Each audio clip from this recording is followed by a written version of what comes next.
क्या खा रहा है तू? मैं बिस्किट खा रहा हूँ, खाएगी? ये अनहेल्दी चीज होती है, नहीं। हो हेल्थ कॉन्शियस, उस दिन जो बर्गर खा रही थी उसका क्या? अरे वो कभी कभी चलता है। मतलब तू खाए तो चलता है, मैं खाऊं तो नहीं चलता? वाह वाह वाह वाह वाह। वैसे हेल्थ की आज इतनी चिंता करने की जरूरत नहीं है, क्योंकि आज हमसे मिलने कोई डॉक्टर आ रहे हैं। हाँ, और मैंने उनके बारे में सुना है कि मुंबई के one of the biggest hospital KEM में प्रोफेसर है और प्लास्टिक सर्जरी के एचओडी है। माइक्रो सर्जरी, बर्न सर्जरी और भी बहुत कुछ के वो बहुत बड़े एक्सपर्ट है। वाह, तू ना क्यों ना उन्हें जल्दी से यहाँ पे बुला लेते हैं। Of course. So let's welcome Dr. Vinita Puri.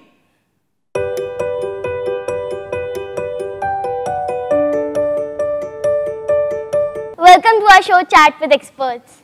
It's all my pleasure.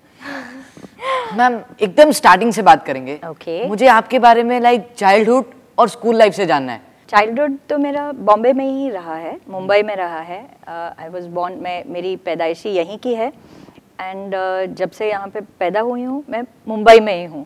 Okay. School primary school यहाँ बांद्रा में था और उसके बाद हम लोग शिफ्ट हो गए थे। मेरे फादर एक रिसर्च साइंटिस्ट हैं, he is a physicist, in fact वो न्यूक्लियर साइंटिस्ट हैं और वो भाभा एटॉमिक रिसर्च सेंटर में काम करते थे। तो समवेयर जब मैं प्राइमरी से सेकेंडरी में जाने वाली थी तब हम शिफ्ट हुए थे to colony called Anushakti Nagar and फिर most of my schooling was वहाँ पर। मतलब आपके papa Bhabha atomic research centre में साइंटिस्ट है? राइट। मतलब ये दिमाग तो आपके पापा से आया होगा। पापा से तो आया ही है, लेकिन मैं तो ये कहूँगी कि मम्मी भी मेरी बहुत शार्प है। तो अभी भी at the age of 80 she is very sharp, very very sharp. और अगर लेटर से कि अगर कुछ होता है ना, जैसे घर में कुछ करना है या काम करना है, शी से रुको रुको रुको, सीढ़ी चढ़ेंगी, निकालेंगी ये सब। So it's not that. तो we are what we are because of mummy and papa both. Ma'am मुझे ये पता करना है कि लाइक मेडिकल कॉलेज में तो बहुत अलग अलग एक्सपीरियंस होते हैं। करेक्ट। पर कोई ऐसा एक्सपीरियंस आपके करियर का जिसको आप कभी ना भूल पाओ? राइट। सो एक्सपीरियंस है और आई शुड से कि वो जो एक्सपीरियंस है मेरा थोड़ा सैड एक्सपीरियंस बोल सकते हैं या एक इमोशनल एक्सपीरियंस है। सो दिस वाज मैं जस्ट सेकेंड, हम MBBS जब करते हैं, MBBS इज़ द कोर्स जब हम डॉक्टर बनते हैं, तो उस कोर्स में फर्स्ट 1 ईयर या 1.5 ईयर्स में उस टाइम तो सिर्फ क्लासरूम टीचिंग होती थी एंड हम हॉस्पिटल के अंदर नहीं जाते थे। एंड द हॉस्पिटल के अंदर जो हमारी क्लिनिकल पोस्टिंग्स होती हैं स्टूडेंट्स की, वो सेकेंड ईयर से ही शुरू होती थी। So I had just second year शुरू हुआ था और पोस्टिंग शुरू हुई थी और तो हम तब इमरजेंसी भी ड्यूटीज़ करते थे। जो डॉक्टर्स इमरजेंसी ड्यूटीज़ कर रहे होते हैं उनके पीछे पीछे हम पूरा बैच जाता था। सो ये जो इमरजेंसी वार्ड था, हाँ, हम वहाँ गए हुए थे। This was a surgical emergency ward, मतलब जहाँ पे सर्जरी के पेशेंट्स, मतलब जैसे जो एक्सीडेंट के पेशेंट्स होते हैं, ट्रॉमा बोलते हैं उसको, जो एक्सीडेंट वाले पेशेंट्स हैं वो डायरेक्टली उनके लिए ये वार्ड था।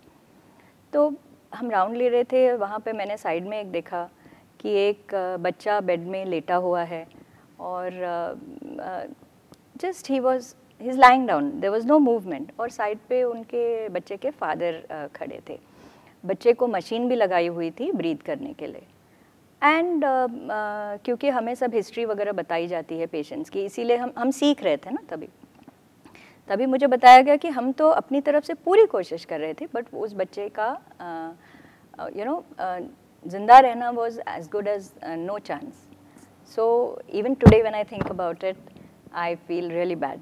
तो दैट अफेक्टेड मी अलॉट और तब से मेरे इसमें एक ऐसा सॉर्ट ऑफ एक यू कैन से एक जुनून था कि मुझे ऐसा कुछ करना है जिससे कि मैं लोगों की लाइफ में फ़र्क कर सकूं। तो मैम मेरा ना एक बहुत अजीब सा सवाल है, मैं पूछूं? बताइए। मतलब प्लास्टिक सर्जरी से हम किसी का भी लुक अपना सकते हैं जैसे मूवीज़ में देखते हैं, वैसे एग्जैक्ट जॉब क्या है लाइक प्लास्टिक सर्जन का?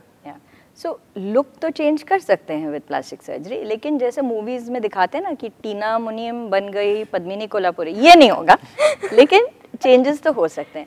सो जब हम प्लास्टिक सर्जरी की बात करते हैं, ये वर्ड जो प्लास्टिक है ना, लोगों को लगता है इसमें, ऐसा भी हुआ है हमारे OPD में कभी कोई आके कहता है आप कौन सा प्लास्टिक इस्तेमाल करने वाले हो, इसमें कोई प्लास्टिक नहीं होता है।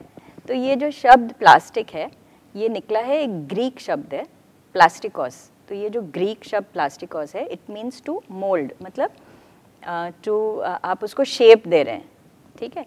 तो जैसे एक कुम्हार अपने मट्टी से काम करता है, राइट, तो वो घड़ा बना रहा है, कभी सुराही बना रहा है, अलग अलग चीज़ें बनाते हैं।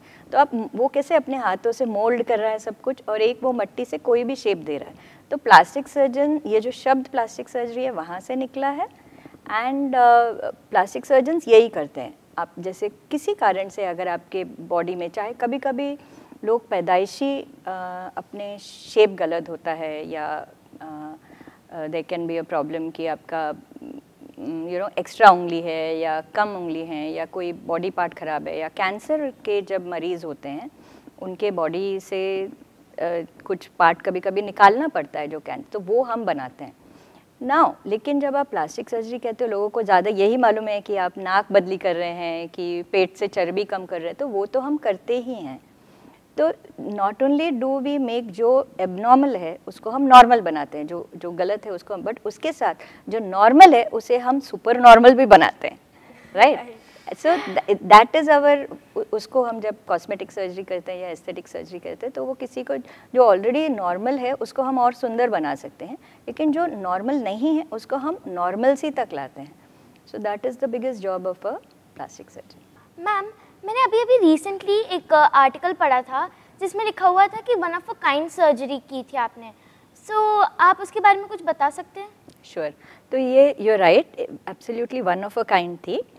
इसमें हमने एक हैंड ट्रांसप्लांट किया था। तो मैं आपको, अगर आप लोगों को ट्रांसप्लांट के बारे में कुछ मालूम है तो मैं कुछ आपको ट्रांसप्लांट के बारे में बताती हूँ। ट्रांसप्लांट इज़, जैसे प्लांट्स में भी बोलते हैं ना कि ट्रांसप्लांट कर रहे हैं, मतलब आप कोई चीज़ यहाँ से वहाँ कर रहे हो, लगा रहे हो।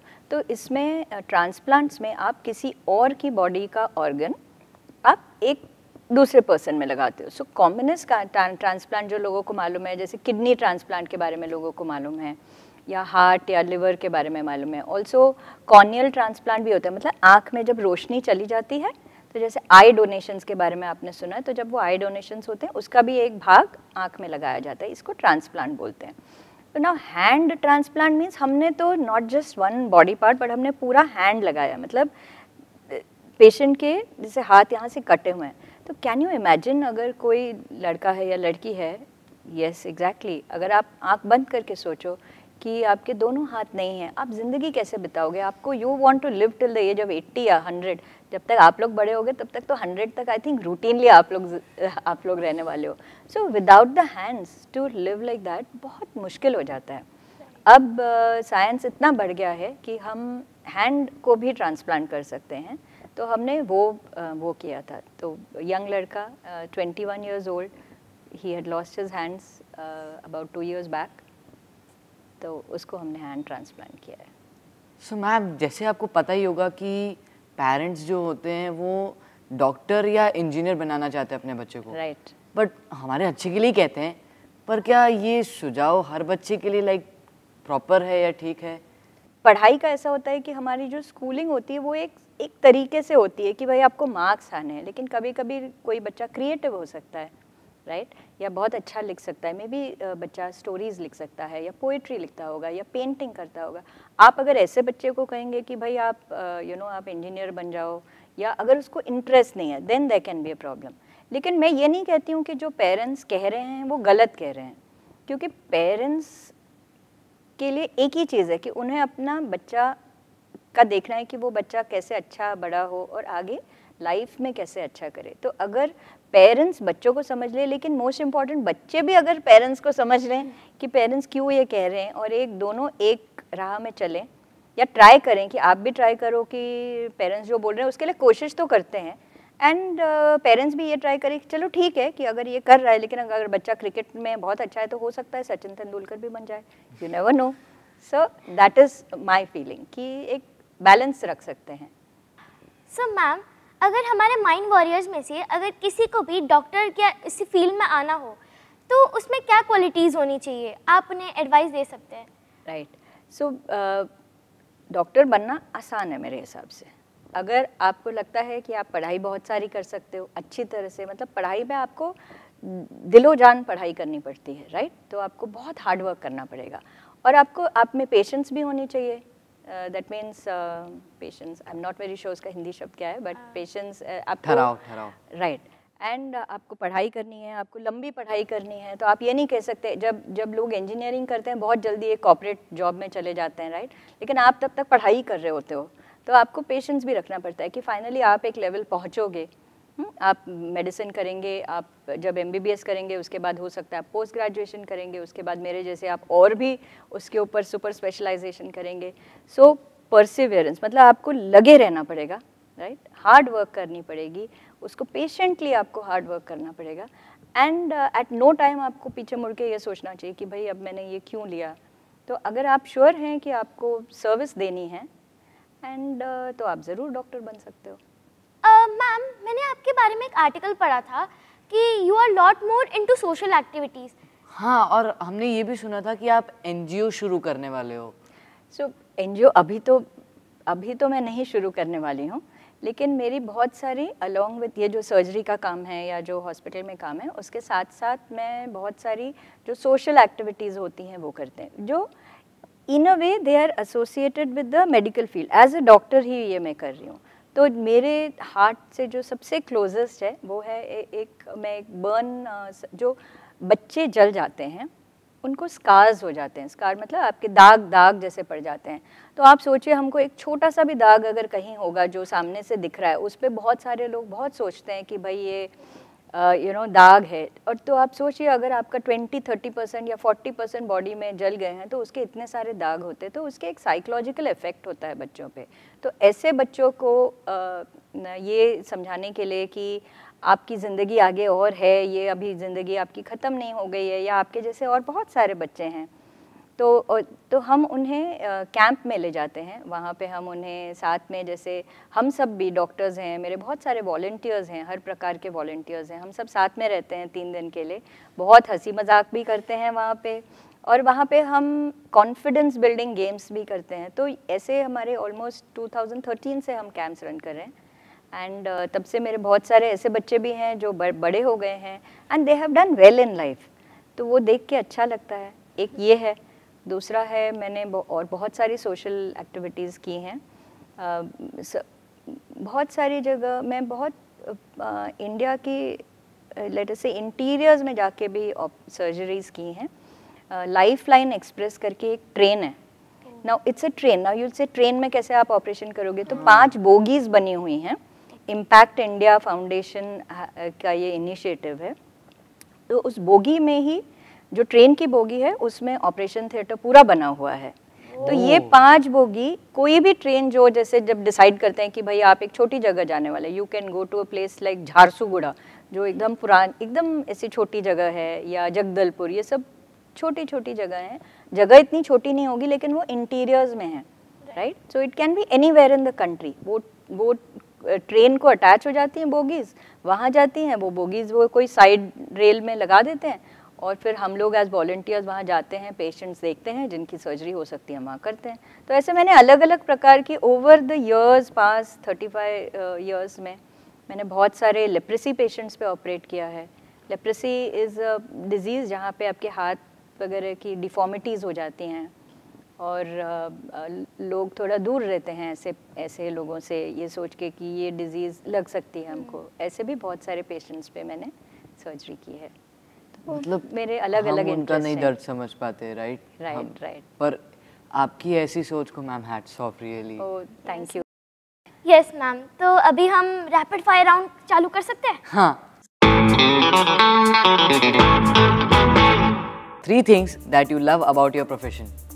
Okay, the patients themselves, okay, and the feeling I get when जब कोई patient बहुत अच्छा होके जाता है, and the fact that I am serving humanity. 3 things that you like to do in free time. I love to read, and I am a high altitude trekker, so I love to be in a very high altitude in the Himalayas, and I love to hear music. Wow, ma'am, nature lover. Absolutely. Who is the father of plastic surgery? So हमारे Indian, हम उनको सुश्रुत बुलाते हैं. So he is from India, और वो बहुत पहले की बात है. 600 BC. Yeah. That's okay so next question ma'am, आपने मुन्ना भाई एमबीबीएस तो देखी है? absolutely. तो आपका फेवरेट लाइक कौन अच्छे है उसमें, लाइक मुन्ना भाई या डॉक्टर अस्थाना? मतलब बेस्ट डॉक्टर कौन है उसमें से? मुझे तो बेस्ट सर्किट लगता है उसमें. That's a lot funny part in the MBBS, right? हाँ, next question. If you were not a doctor, which artistic field would you wish to make a career for? I feel कि मैं ना कोई something to do with hand, मतलब या मैं actually I love that, जो मैंने कुम्हार का आइडिया दिया, तो कभी कभी मुझे लगता है कि मुझे अब वो क्लासेस ले लेने चाहिए और कुछ अपने हाथ से बनाना चाहिए, तो हो सकता है मैं वो करती. या 5 ऐसी चीज़ें जो हर घर के फर्स्ट एड बॉक्स में होनी चाहिए. Okay. Some gauze pieces, bandage, an ointment, then something to clean with, जैसे या Savlon वगैरह, anything to clean with, and even छोटा band-aid. And there is always band-aid also we can have a small one. Okay. Next question. Biggest misconception about plastic surgery? So बहुत लोगों को लगता है कि आप अपने आप को completely बदल सकते हो, you know, like जैसे मैंने पहले mention किया था पद्मिनी कोल्हापुरी and टीना मुनीम. So लोगों को ऐसा लगता है कि आप कुछ भी कर सकते हैं, एक वो, एंड आई थिंक ऑल्सो कि उनको लगता है जब हम ऑपरेशन करते हैं तो स्कार ही नहीं होता है. स्कार होता है, लेकिन एज प्लास्टिक सर्जन हम बहुत कम स्कार देते हैं. एक लास्ट क्वेश्चन, हम दोनों में से सबसे अच्छा होस्ट कौन है? Oh my God, both of you are exactly the same, and दोनों के साथ मैंने enjoy किया. Thank you so much, ma'am, for inspiring us and giving us knowledge. And we are glad that हमें आपसे मिलने का मौका मिला, आपकी बातें सुनने का मौका मिला, and हमारे व्यूअर्स का भी यही मानना होगा, really. The pleasure was all mine, totally. तो दोस्तों, आपको ये एपिसोड कैसा लगा और आप नेक्स्ट एपिसोड में किसे देखना चाहते हैं, कमेंट सेक्शन में ज़रूर बताइए. और अगर आपको विनीता मैम की लाइक स्टोरी पसंद आई है, अगर वो आपको इंस्पायर करती है, तो देखते रहिए ऐसी कई सारी चैट विद एक्सपर्ट्स की video only on Mindwars YouTube channel. This is Vinita Puri signing off. I hope you liked this episode. Do remember to give us your comments in the comment box, and also like, share and subscribe to Mindwars YouTube channel.